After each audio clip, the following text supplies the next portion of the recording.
Do redakcie nám prišiel veľmi zaujímavý e-mail. Rodičia vraj zakazujú svojim deťom popoludňajší spánok v škôlkach. Dôvod, ktorý uvádzajú vychovávateľkám, je, že deti potom v noci lepšie spia.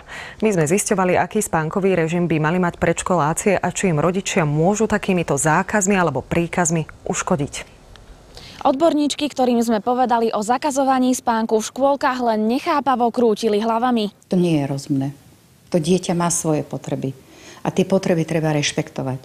Vnímavý dospelý nemôže zo dňa na deň odoprieť dieťaťu spánok. Predškolák potrebuje svoju nočnú aj dennú dávku odpočinku. 6-ročné dieťa potrebuje 10-11 hodín spánku. Nájdu sa však rodičia, ktorí chcú dieťa odnaučiť spánku umelo, napríklad pred nástupom do školy. Ani to nie je zdravé a môže to vyústiť do správania, ktoré bude nakoniec obťažovať nielen samotné dieťa, ale aj rodičov a okolie. Deti to napríklad niekedy nahradzajú tým, že sú hyperaktívne. A nikto sa ich nepýta, aký spánok majú, hej? Ak naopak vaše dieťa nie je zvyknuté popoludní spať a ani nepociťuje takúto potrebu, netreba ho za každú cenu nútiť. Nerobí sa to už dokonca ani v škôlkach, kde za starých čias museli spať všetky deti bez rozdielu a povinne. Vidíme v ústretí len vtedy, keď sa jedná o staršie dieťatko a vidíme naozaj, že nemá tie návyky z domu, že nespinka a bola by to príliš veľká traumatizácia toho dieťaťa tým spánkom.